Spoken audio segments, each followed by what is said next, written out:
Olá, meus irmãos e irmãs, sejam bem-vindos ao canal Vinícius Siqueira.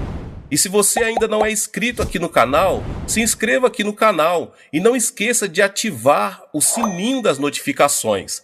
Todos os dias são postados vídeos abençoados aqui no canal para te abençoar. Vamos a mais uma palavra do Senhor.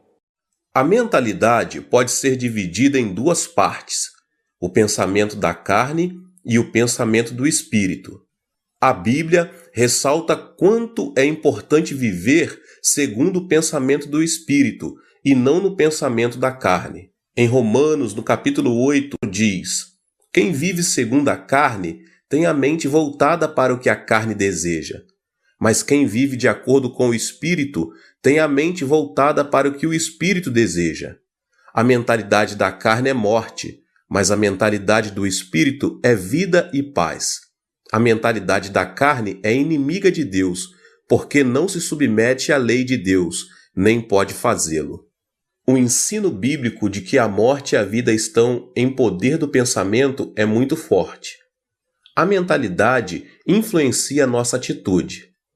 Aquele que pensa que é possível alcançar o sucesso terá maiores possibilidades de alcançá-lo, em comparação com aquele que não pensa assim.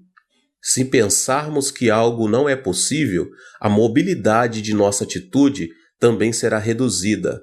Mas se pensarmos que algo é possível, nossa atitude será revestida de uma energia ativa e de caráter acelerado. A psicologia humana não se desenvolve de forma gradual, mas de maneira drástica quando ultrapassamos nossas próprias limitações. Houve um tempo em que se acreditava que era impossível percorrer uma milha em 4 minutos. Os atletas mais destacados da época não eram capazes de reduzir o tempo de 4 minutos para percorrer uma milha, que equivale a 1,6 quilômetros. Entretanto, esse recorde foi quebrado pelo atleta inglês Roger Bannister. Conta-se que Roger experimentou diversas formas e estratégias para quebrar o recorde mundial e nunca deixou de pensar que era possível conseguir algo melhor, procurando modificar sua maneira de correr durante vários meses.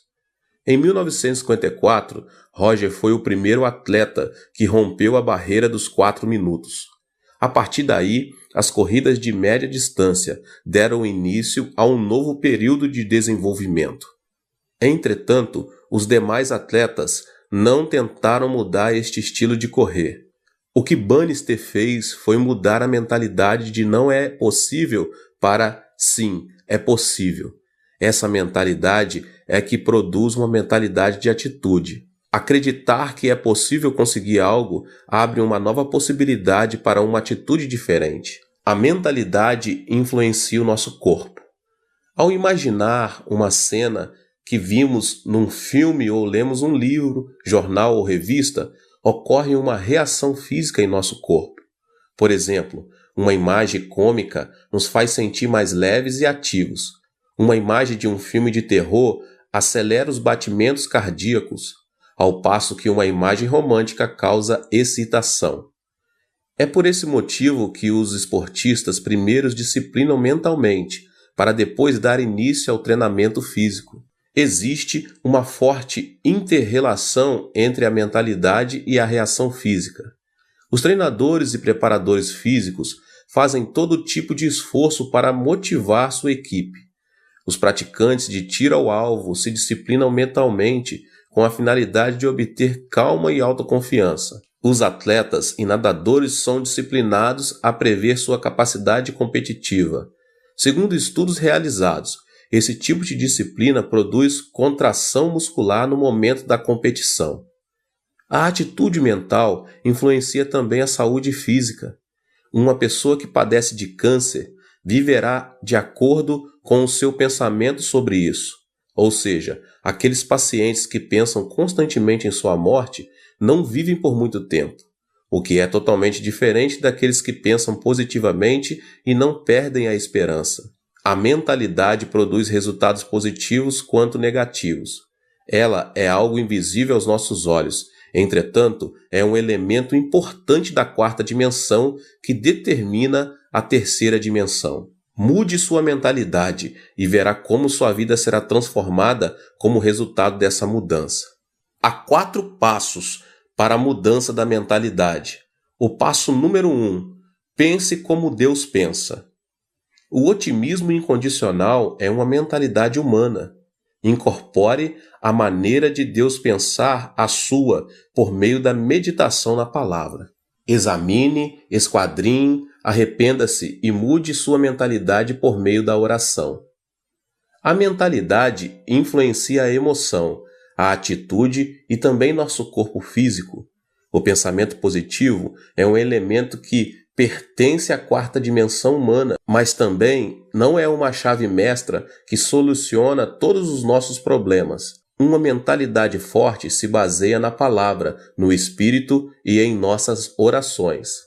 A palavra e a oração inspirada pelo Espírito Santo são elementos poderosos que transformam as circunstâncias da terceira dimensão, pois o Espírito as vê a partir de uma perspectiva negativa, positiva e neutra, com a finalidade de chegar a uma nova alternativa e conclusão. Devemos procurar ter uma mentalidade subordinada a Deus e não uma mentalidade humana. Aplique a palavra de Deus à sua mentalidade. A palavra tem um poder gigantesco. Todas as coisas, além de todos os milagres e prodígios, foram produzidos pela palavra de Deus. Jesus fez uso da palavra para vencer a tentação do diabo no deserto. Uma transformação extraordinária acontecerá em sua vida, se tão somente conseguirmos aplicar a palavra poderosa de Deus à nossa mentalidade. Uma mudança extraordinária acontecerá em nossa vida, se tão somente conseguirmos aplicar a palavra poderosa de Deus à nossa mentalidade. Devemos nos aproximar da palavra, mas não nos contentarmos somente em lê-la. Precisamos usar a palavra como arma poderosa quando mais necessitarmos dela. Contudo, para isso temos de memorizá-la. A palavra é uma arma mais poderosa de guerra espiritual contra as potestades demoníacas. É importante estabelecer um plano, memorizar uma vez e depois novamente. Não se esqueça de seguir esse processo de aprendizagem, pois dessa maneira terá em suas mãos a espada do Espírito Santo. O passo seguinte é a meditação. Como é feliz aquele que não segue o conselho dos ímpios, não imita a conduta dos pecadores, nem se assenta na roda dos zombadores. Ao contrário, sua satisfação está na lei do Senhor, e nessa lei medita dia e noite. Salmos 1, 1 e 2. A meditação nos ajuda a entender e aplicar a palavra em nossa vida diária. Esforce-se em meditar na palavra de Deus em todo tempo e lugar. Medite na palavra de Deus no momento em que estiver ouvindo, lendo, estudando e memorizando. E você verá que tanto sua mentalidade como sua fé aumentarão a cada dia. Foi comovente ler o livro que um dos professores da escola bíblica de minha igreja escreveu. Jeon Mun-sik, ele era um presidente da Erac Electronics, começou a trabalhar fundamentando os 2 princípios: assistir aos cultos todos os domingos e servir como professor da escola bíblica. Em consequência disso, abandonou seu trabalho, que requeria jornada integral, incluindo domingo, e abriu sua própria empresa. O diácono Jeong é um homem que perdeu o pai aos 10 anos de idade, concluiu o ensino médio numa escola noturna e, com o dinheiro do fundo de garantia de 3 anos de trabalho, começou seu próprio negócio em uma garagem, um sótão com somente $500. Todavia, a pressão era tanta que frequentemente sentia vontade de tirar a própria vida. Mesmo em momentos de muita depressão, ouvia uma voz que dizia: que ninguém engane você com mentira e vaidade. Não se atenha às circunstâncias, mas apegue-se a Deus em fé absoluta. Tal palavra fez esse homem superar as circunstâncias, a depressão, a ansiedade e a aflição. O segredo da vitória se encontra no alimento espiritual. Ele conseguiu novas forças ao ouvir a palavra de Deus e meditar nela. Não deixou de assistir aos cultos na igreja nos domingos e fez o máximo de esforço possível para servir na escola bíblica, dizimar e ofertar para as missões. Não só isso, ele também ofereceu bolsas de estudos a vários alunos da escola bíblica para continuarem os estudos. Como fruto de sua vida diligente em Deus, hoje esse homem se tornou o presidente da melhor empresa na categoria de pequenas e médias empresas em nível nacional, o que anualmente dá o lucro de 100 milhões de dólares. Qual foi a chave dessa transformação? Não foi a mentalidade do diácono Geon, mas uma mentalidade e uma vida conformadas com a palavra de Deus. Esta declaração revela uma grande verdade. A fonte da bênção está em manter uma mentalidade e uma vida em obediência à palavra de Deus. A fonte da bênção está em manter uma mentalidade e uma vida em obediência à palavra de Deus. A mentalidade que se assemelha à palavra de Deus. A mentalidade do homem é como uma bola de rugby, ou seja, não se sabe a direção que irá tomar. Esse detalhe se deve ao fato de o pensamento ser o centro em que o intelecto, a emoção e a vontade se misturam. A função da Bíblia, a palavra de Deus, é disciplinar e guiar o pensamento do homem à verdade. O fruto vem quando alguém vive cheio da palavra de Deus e em obediência a ela. Isso resulta na força que transforma a terceira dimensão circunstancial. Podemos mudar nossa mentalidade com a Bíblia, a palavra de Deus. A Bíblia é a palavra poderosa do Deus que vive. Em Hebreus capítulo 4, no verso 12, diz: "Pois a palavra de Deus é viva e eficaz, e mais afiada que qualquer espada de 2 gumes, ela penetra até o ponto de dividir alma e espírito, juntas e medulas, e julga os pensamentos e intenções do coração." Somos capazes de vencer todos os obstáculos por meio de Deus, que nos fortalece, e de ter uma fé positiva, de acordo com Filipenses 4,13. Tudo posso naquele que me fortalece. É por meio da palavra que nosso pensamento de abandonar tudo é transformado. Deus pagou o preço de nossos pecados com o sangue do seu Filho amado Jesus Cristo, por amor a nós. Devemos nos lembrar que tudo é possível em Cristo, que venceu o mundo da terceira dimensão circunstancial. Podemos ter paz quando cremos que Deus estará conosco, ainda que andemos pelo vale da sombra da morte, e enquanto estivermos sobre a sombra de suas asas. Ainda que nossos olhos não vejam, ainda que nossos ouvidos nada ouçam, que nossas mãos não toquem, se tão somente cremos que Deus está conosco em meio à escuridão, nossa mentalidade será transformada e alcançaremos novas forças para vencer toda depressão e desesperança. O fruto vem quando a pessoa muda de mentalidade e alinha seu pensamento à 4ª dimensão da Bíblia, isto é, a palavra de Deus, e o milagre extraordinário de Deus se manifesta. Alimente seu coração e mente com a palavra de Deus, porque você passará a usufruir de uma vida vitoriosa à medida que o reino de Deus tome o controle de sua vida e circunstâncias. A mentalidade que se assemelha ao Espírito Santo. Quando recebemos Jesus Cristo como nosso Senhor e Salvador, o Espírito Santo vem habitar em nós. Recebemos então o batismo do Espírito Santo e a plenitude do Espírito que nos enche de alegria. Os discípulos viveram algo que jamais haviam experimentado em sua vida, quando o Espírito Santo desceu no dia de Pentecostes, no local onde costumavam se reunir. Por meio dessa experiência, renovaram a fé e o amor para servir fielmente a Jesus Cristo. Nosso coração precisa estar cheio de alegria para trabalharmos com ânimo e superarmos qualquer tipo de adversidade. Não se pode conseguir nada sem alegria e ânimo. O Espírito Santo, porém, enche-nos de júbilo, o qual produz coragem e alegria. A alegria e a coragem derramadas pelo Espírito nos motivam a pregar o Evangelho, apesar das circunstâncias adversas. Pedro, por 3 vezes havia negado o Mestre. Converteu-se em um líder logo depois de ter recebido o Espírito Santo e ganhou 3.000 almas num só dia.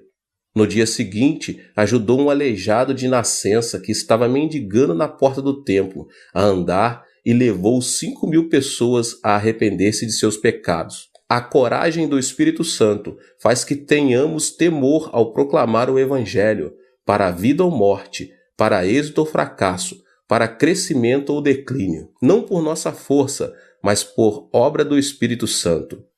Os discípulos de Jesus eram pescadores e publicanos que o povo depreciava. Mas logo depois de serem cheios do Espírito Santo, uma alegria renovadora começou a fluir do coração deles. A mentalidade de fracasso passou a ser uma mentalidade de ousadia, coragem e fidelidade, e isso os impeliu a pregar o Evangelho em Jerusalém, Judéia, Samaria, Roma e até os confins da terra. A plenitude do Espírito Santo faz que nossa mentalidade se assemelhe ao Espírito Santo e que nossa fé seja positiva, criativa, estimulante a pregar. Estou há 47 anos no ministério e nunca pensei que seria capaz de alcançar um ministério bem-sucedido. Sempre pensei que a igreja iria crescer, que multidões viriam e os milagres se manifestariam. Cada vez que um pensamento negativo e frustrante atravessava na minha mente, eu os repreendia. Confessava que Deus trabalha todas as coisas para o bem e mudava a minha forma de pensar. Esse pensamento da quarta dimensão foi transmitido em forma de mensagem à terceira dimensão, o que produziu uma mudança de mentalidade e autoconfiança para continuar minha trajetória no ministério. Esse é o segredo pelo qual obtive em meu ministério tudo o que Deus projetava em meu coração.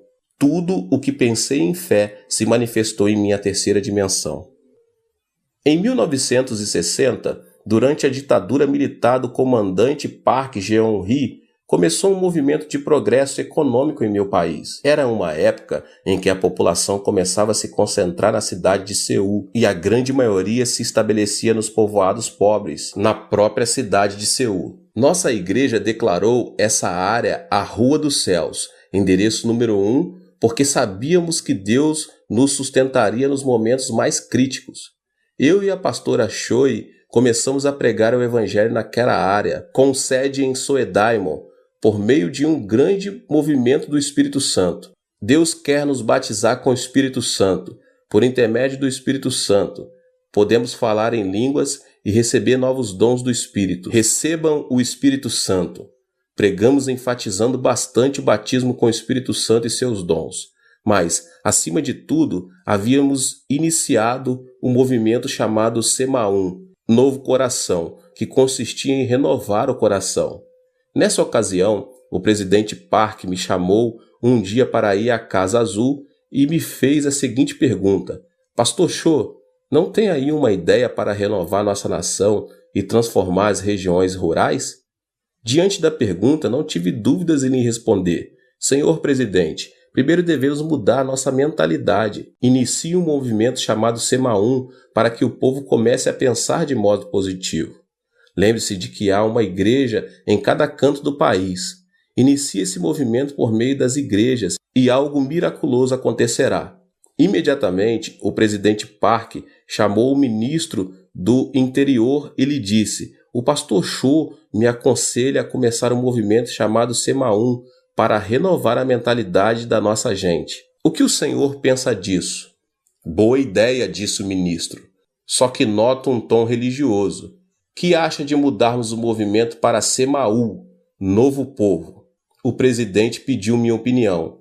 Então, enfatizei que o mais importante era mudar a mentalidade das pessoas para conseguir algo miraculoso e continuei dizendo que seria conveniente a iniciar o movimento Semaum por meio das igrejas. No final de tudo, como resultado dessa conversa, começou em todo o país o movimento Semaú, que consistia na transformação e no desenvolvimento das regiões rurais e no processo econômico nacional. O propósito desse movimento era mudar a mentalidade de cada coreano, e o que começou com o movimento de Semaum nas igrejas ficou conhecido como movimento Semaú em todo o país. Proclamei esperança por meio do movimento Semaum. Em 2 Coríntios, capítulo 5, verso 17, lemos: Portanto, se alguém está em Cristo, é nova criação. As coisas antigas já passaram, eis que surgiram coisas novas. Anunciei o Deus de bondade, para desfazer todos os pensamentos negativos do coração do nosso povo e disse: tenha uma fé positiva, essa fé que diz: é possível, podemos fazer e vamos fazer. Não pense que é impossível, que não podemos fazer, mas sim creia no milagre do Senhor. Era uma época muito difícil e viver com lógica se apresentava como algo impossível. Foi nesses momentos críticos que me levantei para pregar: creia no milagre. O Deus que dividiu o Mar Vermelho e destruiu os muros de Jericó está conosco neste momento. A pobreza desaparecerá e a bênção virá. Esperem o milagre pela fé. Eu os exortava dizendo que deviam confessar a palavra de Deus, conceber sonhos e ter fé no Senhor. Estes eram os versículos com os que mais eu exortava as pessoas a confessarem com a boca. Filipenses 4,13, tudo posso naquele que me fortalece. Romanos 8,28, sabemos que Deus age em todas as coisas para o bem daqueles que o amam, dos que foram chamados de acordo com seu propósito. Marcos 9,23, se podes, disse Jesus, tudo é possível ao que crer. No início, as pessoas tomavam a confissão da palavra de Deus como algo excêntrico. Entretanto, uma vez que entendiam, eram fortalecidas em seu espírito pelo alimento espiritual e a fé fluía de seu interior. Começavam a proclamar a palavra de Deus com mais vigor. Também é preciso pensar grande para crescer muito. Todos os grandes servos de Deus, tanto na Coreia do Sul como ao redor do mundo, têm um desejo ardente de saber por que tanto minha igreja como a igreja dos meus discípulos se tornaram as maiores igrejas de suas cidades. Existem aqueles que se asseguram que deve haver um segredo que eu não revelo, mas sempre me utilizo de um provérbio antigo para explicar o segredo e o princípio de crescimento da igreja. Ele diz o seguinte: dos grandes bambus saem os grandes bambus. A estrutura do pensamento de meus discípulos é grande, isso porque cresceram observando a magnitude de meu ministério. Chegaram a pensar grande porque pensaram grande, projetaram e aprenderam minha filosofia pastoral. O pensamento se caracteriza por desenvolver-se, ou seja, não é estático. Meus discípulos aprenderam a pensar grande observando uma igreja e um ministério grande. O desenvolvimento do pensamento se correlaciona diretamente à quantidade e à qualidade do pensamento. Isso se deve ao fato de o pensamento do homem possuir um poder criativo. Com isso, não quero dizer que o ministério deve ser julgado segundo seu tamanho. As igrejas pequenas das zonas rurais também estão debaixo da vontade e soberania de Deus. Mas quero, sim, afirmar que a magnitude do pensamento determina nossa realidade física. Em outras palavras, existe uma maior possibilidade de quem pensa pequeno obter frutos pequenos e de que quem pensa grande obter frutos grandes. O que é fundamental aqui é a pessoa ser positiva e ativa em procurar desenvolver seu pensamento da quarta dimensão dentro da esfera dos seus sonhos. Pensar grande não resulta automaticamente em um grande fruto. O pensamento é apenas um começo. A seguir, deve haver uma ação que o sustente. Por exemplo, um agricultor não deve esperar uma colheita abundante sem ter semeado. Se deseja colher, primeiro deve semear. Ao refletir sobre meus 47 anos de ministério, devo admitir que não somente pensei grande, mas também me esforcei ao máximo em oração, consagração e estudo, com a finalidade de alcançar o desejo do meu pensamento. O trabalho árduo e a consagração são fundamentais para que o pensamento se torne realidade. Mude seu pensamento com um programa positivo. A Bíblia afirma que o que se vê foi feito do que é invisível, ou seja, a terceira dimensão visível não é produto da terceira dimensão visível, mas está debaixo da influência da quarta dimensão invisível. A pessoa que pensar negativamente na quarta dimensão enfrentará situações negativas. Em contrapartida, a pessoa que pensar positivamente irá deparar com boas obras, segundo o seu pensamento. Nosso corpo é uma habitação onde está o computador da quarta dimensão. Um dos elementos que programam esse computador é o pensamento. A mentalidade produz ondas do mundo da quarta dimensão que influenciam a terceira e acabam imprimindo resultado em nossa vida. O que obtemos impresso é consequência do programa que instalamos. Por exemplo, um programa que contém a tristeza e doença transmitirá programas de doença e tristeza, tanto em nosso corpo como em nossa vida, elementos que pertencem à terceira dimensão. O pensamento de depressão, de ira, faz funcionar automaticamente um programa que produz estresse e enfermidades. Por outro lado, a pessoa que instala o programa de sua mentalidade com pensamentos positivos irá deparar com circunstâncias positivas na terceira dimensão. Pensar que sou saudável, feliz e que me sinto bem influencia a terceira dimensão e produz satisfação, vitalidade e energia. Também é importante ter uma mentalidade afirmativa, a qual consiste no pensamento positivo de confessar que algo é possível. Não devemos permitir que nossos lábios confessem: não é possível, não posso, não sirvo, sou um fracasso. Uma pessoa ativa sempre diz: é possível, tudo é possível ao que crer. A pessoa que tem uma mentalidade ativa se caracteriza por sua convicção. Não pense que fracassará, mas pense que é possível, que você pode e vai fazer. Estabeleça metas e comece a trabalhar. Não deixe de pensar no sucesso e leve em consideração que, ainda que o justo caia 7 vezes, tornará a erguer-se. Provérbios 20. Por causa da queda de Adão, o pensamento do homem está repleto de elementos negativos.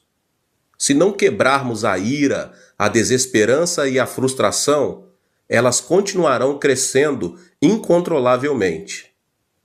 O pensamento do ser humano é composto por elementos negativos por causa da sua própria natureza decaída. Por isso, um pensamento negativo atrai outro pensamento negativo em uma reação em cadeia. A constituição do pensamento humano contém elementos negativos e destrutivos, os quais são o ódio, a ira, o terror, a ansiedade, a tristeza, a frustração, o pecado e as marés do mundanismo. Para ter uma vida vitoriosa, devemos, em primeiro lugar, mudar a constituição da nossa mentalidade. Ela depende da influência externa. A constituição de uma mentalidade é de caráter obediente quanto à sua relação com fatores externos de influência. Devemos fazer que nossa mentalidade seja influenciada por circunstâncias positivas, criativas e produtivas. Também devemos quebrar todos os elementos que destroem nosso pensamento da quarta dimensão, tais como a ira, o medo, as circunstâncias negativas e outras coisas mais. Eu quero ministrar sobre esses 3 elementos hoje. O primeiro elemento que destrói o pensamento é a ira. Então, em primeiro lugar, quebre a ira. A ira do coração produz um programa negativo. Uma ira produz outra ira, e assim sucessivamente. Provérbios, capítulo 15, verso 18 diz: o homem irritável provoca dissensão, mas quem é paciente acalma a discussão. A ira não leva em conta a justiça de Deus. A ira produz uma emoção destrutiva e extremista, o que nos impede de tomar decisões acertadas. A derrota de Hitler na Segunda Guerra Mundial se deve à ira. O ditador alemão se sobressaía por sua destacada inteligência, capacidade de observação, julgamento e a liderança em comum.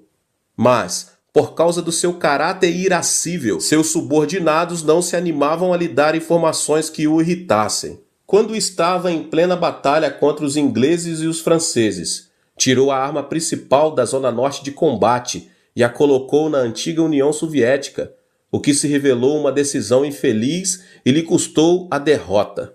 Quando o exército aliado iniciou a invasão na Normândia, seu ajudante de campo, sabendo que simplesmente alterando a direção das forças armadas que se dirigiam para a União Soviética poderia evitar a catástrofe, ele teve medo de despertar Hitler, que dormia. Enquanto isso, o exército aliado desembarcou na Normândia e conquistou o território rival, o que causou a derrota da Alemanha. Resumidamente, a ira de Hitler levou o Império Alemão à destruição. O segundo elemento que destrói o pensamento é a desesperança. É preciso vencer o medo.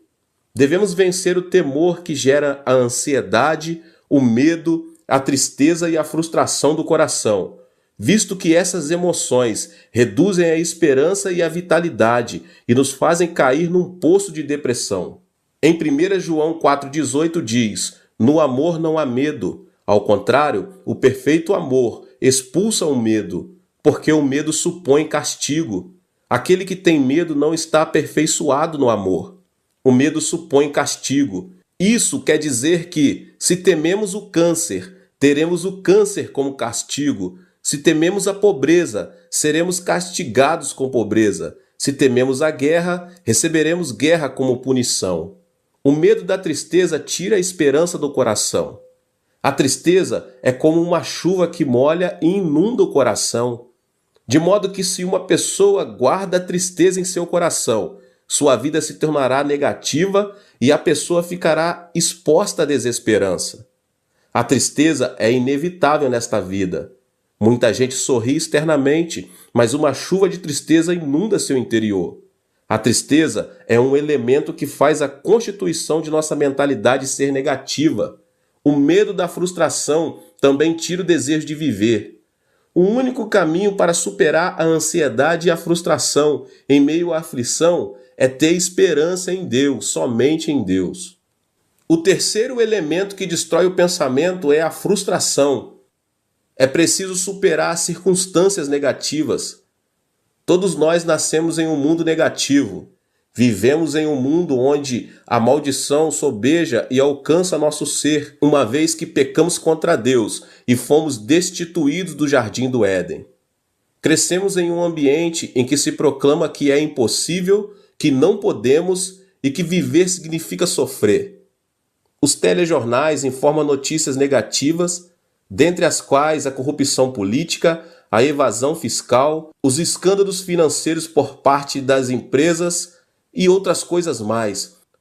As telenovelas tratam sobre o romance imoral e a devastação da família. Estamos tão contaminados que chegamos a nos sentir entediados se vemos programas que edificam. Dessa forma, nascemos em um ambiente negativo, vivemos em um ambiente negativo e o diabo não para de nos influenciar com pensamentos negativos. O problema é que uma mentalidade negativa não serve como fundamento para uma vida bem-sucedida. A mentalidade é um vaso que Deus usa. Não podemos esperar que Deus trabalhe se pensamos negativamente. Cada vez que prego, como agora, procuro transformar a quarta dimensão de cada membro, principalmente por meio de uma renovação da mente. Necessitamos curar a mentalidade da quarta dimensão das pessoas para que deem frutos positivos. Uma mentalidade que necessita de cura não pode ver a vida de maneira positiva e criativa. O barco da vida está destinado ao naufrágio, a menos que a pessoa se deixe se ater à sua própria impotência e à desesperança das circunstâncias. Não existe uma pessoa no mundo que não seja capaz. O problema está em a pessoa supervalorizar sua limitação, com pensamentos negativos e cair, dessa forma, em um abismo de depressão. Mas aquele que supera as circunstâncias e pensa positiva, ativa, criativa e produtivamente, comerá o fruto de seu pensamento. Existe uma marcante diferença entre a situação visível e a realidade. As muralhas da cidade são enormes, seus habitantes parecem gigantes e parecemos gafanhotos comparados a eles. Além disso, a terra parece ser um deserto. A situação visível, porém, pode ser muito distinta da realidade. Por exemplo, à primeira vista, a terra parece ser plana, mesmo quando observada de um monte alto. Por essa razão, os homens da antiguidade diziam que não era aconselhável distanciar-se demais de seu território e, quando viajavam de barco, que não deviam se afastar muito da costa. Isso porque preconcebiam que na beira do plano havia um abismo. Todavia, a realidade é totalmente distinta. Atualmente, todos sabemos que a Terra é redonda. Sendo assim, a situação visível nem sempre coincide com a realidade. A Terra parece permanecer estática. Isso se deve ao fato de ela não oscilar nem vibrar bruscamente ao ponto de percebermos. No entanto, a Terra está em movimento de rotação sobre seu próprio eixo e dá voltas ao redor do Sol a uma velocidade incrível, apesar de não observarmos nem sentirmos que isso está acontecendo. Podemos experimentar um milagre quando abandonamos preconceitos e sentimentos e vivemos com uma mentalidade que supera as circunstâncias e os sentidos. A mentalidade é um elemento da quarta dimensão, que precede as circunstâncias e os sentidos. Podemos superar as circunstâncias e ser transformados pela cruz de Jesus Cristo todos os dias. A cruz é o poder que ressuscita os mortos, a força que chama as coisas que não são como se já fossem, e o poder que transforma a desesperança em esperança. A mentalidade da quarta dimensão, que supera as circunstâncias e que se obtém por meio da cruz do Calvário, é a força motriz que transforma o pensamento. Eu sempre digo, pense no evangelho quíntuplo e na bênção tripla. Você é uma pessoa próspera. Pense na riqueza. Guarde o evangelho e o regozijo da prosperidade no depósito do seu pensamento. Sempre ensinei meus membros a pensar no evangelho quíntuplo e na bênção tripla. A Bíblia ensina a pensar em tudo que for puro, tudo que for amável, tudo que for de boa fama. Filipenses 4:8. Por isso, nunca deixo de pensar no evangelho quíntuplo e na bênção tripla. Fui perdoado e justificado. Sou uma pessoa santa e cheia do Espírito Santo. Fui curado, fui liberto da maldição, recebi a bênção da vida eterna e nunca deixo de pensar que sou uma pessoa próspera e saudável, assim como prospera a minha alma. A confissão da palavra significa que, se enchemos a quarta dimensão com vitória, êxito, riqueza e prosperidade, será isso mesmo que se manifestará no plano tridimensional. Encha seu pensamento com vitória todos os dias, com êxito e riqueza, porque você já os tem. Durante a guerra, minha nação sofreu uma devastação total. Na época, quando chegava um trem com uma carga de carvão, as pessoas quase instantânea e automaticamente faziam um grande tumulto no intuito de conseguir um pouco desse carvão. Mas isso era dificultado pelos militares. Era um dia desses, como de costume. Um grande tumulto foi gerado ao redor dos vagões de um trem. Quando consegui ver um menino de 10 anos de idade que baixava grandes quantidades de carvão, enquanto seu pai os empilhava no chão. Mas uma porção grande de carvão caíra e estava debaixo do vagão de carga.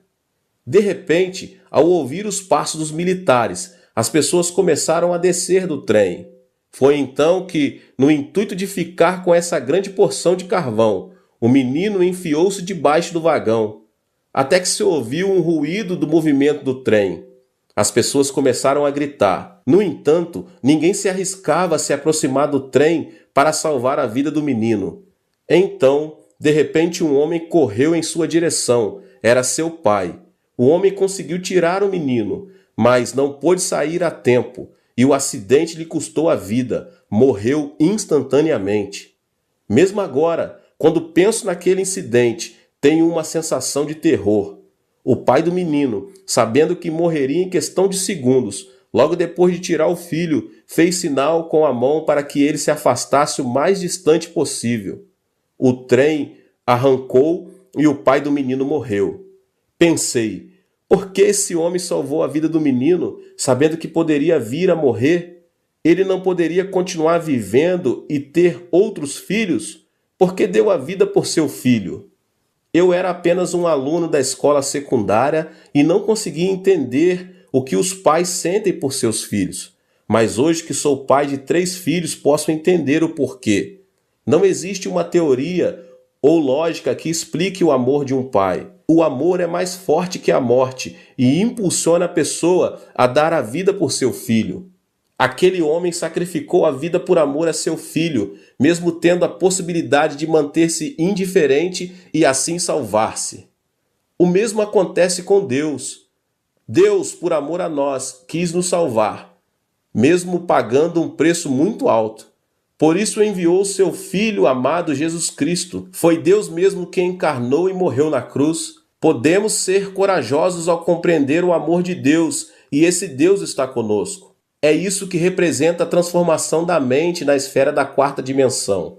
Ou seja, existe um fundamento sólido sobre o qual podemos afirmar que nada é impossível para Deus, e experimentaremos vitórias e milagres ao dar passos de fé e dissermos: tudo é possível.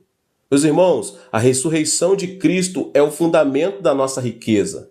Qual é o argumento de nossa riqueza, baseados no qual podemos confessar que somos prósperos? O fundamento é a morte e a ressurreição de Cristo. O amor de Deus foi revelado por meio da cruz, pois a cruz revela o coração de Deus, que nos amou de tal modo que deu seu Filho Jesus Cristo por nós. Toda frustração e desesperança são lançadas fora, se tão somente abraçarmos a cruz. A cruz desfaz a morte e o Hades, faz resplandecer sobre nós a glória da ressurreição. A esperança e a riqueza da morte e ressurreição da cruz transformam a água amarga da frustração e da desesperança em água doce. Romanos 8, do 35 ao 39 diz: quem nos separará do amor de Cristo? Será tribulação ou angústia, ou perseguição, ou fome, ou nudez, ou perigo, ou espada? Como está escrito: por amor de ti enfrentamos a morte todos os dias, somos considerados como ovelhas destinadas ao matadouro. Mas em todas estas coisas somos mais que vencedores por meio daquele que nos amou, pois estou convencido de que nem a morte, nem os anjos, nem demônios, nem o presente, nem o futuro, nem quaisquer poderes, nem altura, nem profundidade, nem qualquer outra coisa na criação será capaz de nos separar do amor de Deus que está em Cristo Jesus, nosso Senhor. Da mesma forma, o poder e a glória da ressurreição de Cristo Jesus transformam a água amarga da desesperança em água doce. Mostrarei agora a você o primeiro elemento da quarta dimensão. Nossa vida depende de nossa mentalidade, meus irmãos, se pensarmos na carne ou no espírito. Para colher fruto santo, devemos primeiro ser guiados e subjugados pelo Espírito Santo. Esse é o segredo da vitória. O Espírito é quem nos dá vida e paz. Nossos desejos são realizados à medida que aprendemos a pensar juntamente com o Espírito Santo. Lembre-se de que o pensamento é um fator de influência. Devemos estabelecer uma comunhão íntima com o Espírito Santo, reconhecer que Ele é Senhor, para que nossa mentalidade esteja sob sua influência. Em segundo lugar, temos de expressar nosso pensamento em forma de oração, que é o sistema respiratório espiritual e o canal de comunicação com Deus. A oração, meus irmãos, é um elemento poderoso que atrai o pensamento da quarta dimensão à própria realidade. Tudo o que pedirmos a Deus em oração, confiando a Deus nossas petições, resultará em uma resposta, porque Deus é soberano. A oração, meus irmãos, é uma ação da terceira dimensão, mas por sua vez é uma realidade que move a quarta dimensão. Deus dotou o homem com o privilégio de comunicar-se com ele, e isso se dá por intermédio da oração. A oração que coincide com a vontade e o pensamento de Deus é o poder que move o coração de Deus. Em terceiro lugar, devemos colocar nossa mentalidade à palavra de Deus, a Bíblia. A mentalidade do homem é como uma bola de rugby que se distingue por sua imprevisível direção. A mentalidade é constituída por intelecto, emoção e vontade.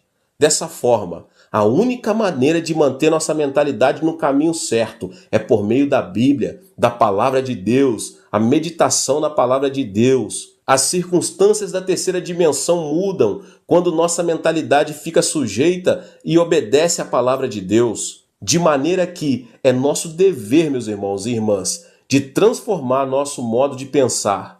Nossa vida, se for cheia de pensamentos de Deus, será constituída por dias de grandes alegrias e esperança, como aquele sol que nunca deixa de resplandecer. Aleluia, glória a Deus. Que Deus abençoe a sua vida mais uma vez. Que palavra maravilhosa, né? Aproveita para se inscrever aqui no canal. Ative também o sininho das notificações para você não perder nenhum vídeo. Glória a Deus. Deixe também o seu like aqui, tá bom? E não esqueça de compartilhar com as pessoas que você mais ama. Compartilhe nas suas redes sociais. Vamos alcançar um número maior de pessoas para que eles sejam abençoados também. Nos vemos nos próximos vídeos, tá bom? Vemos nos próximos vídeos, tá bom? Vemos nos próximos vídeos, tá bom? Vemos nos próximos vídeos, tá bom? Vemos nos próximos vídeos, tá bom? Vemos